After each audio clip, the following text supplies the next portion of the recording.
Operation Hirsch Doorstep is a game that I think showed its cards too early. It has all the right ideas and the potential to be great, but it is essentially a little baby bird who skydived out of the skyscraper way too early. Now let's go over the pros and cons super quickly. Pros: community developed and led, free to play, covers multiple historical eras, the gunplay feels top notch, especially for this early in the development. The fundamentals of the gameplay are strong, the shooting feels good, the reloading is extremely convenient and user friendly, and the maps keep you in the action. Not a lot of downtime. The cons: the maps are extremely unbalanced. As a quick example, you can see here, if there was more communication within the game, which is not its fault right now, you can see that one side just has all these buildings and cover they can use, and the other side has a desert, and there's not really any way to navigate around that.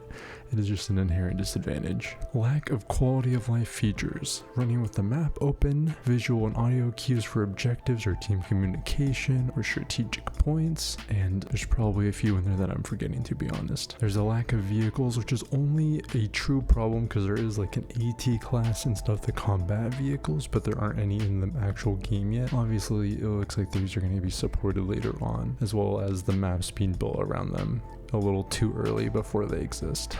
And then just a general polish to the game to hook in a core audience for long term. It's just not really there yet. All the small things like prone not being super smooth yet, or bandaging not feeling satisfying / smooth as well.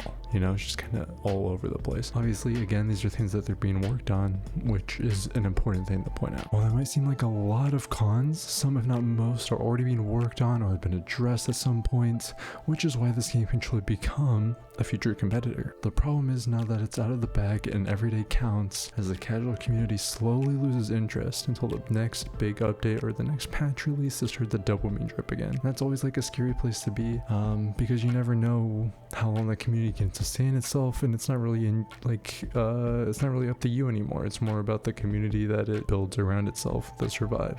There's things you can do, but it's always hard. So I just hope that the bird learns to fly before it turns into jam.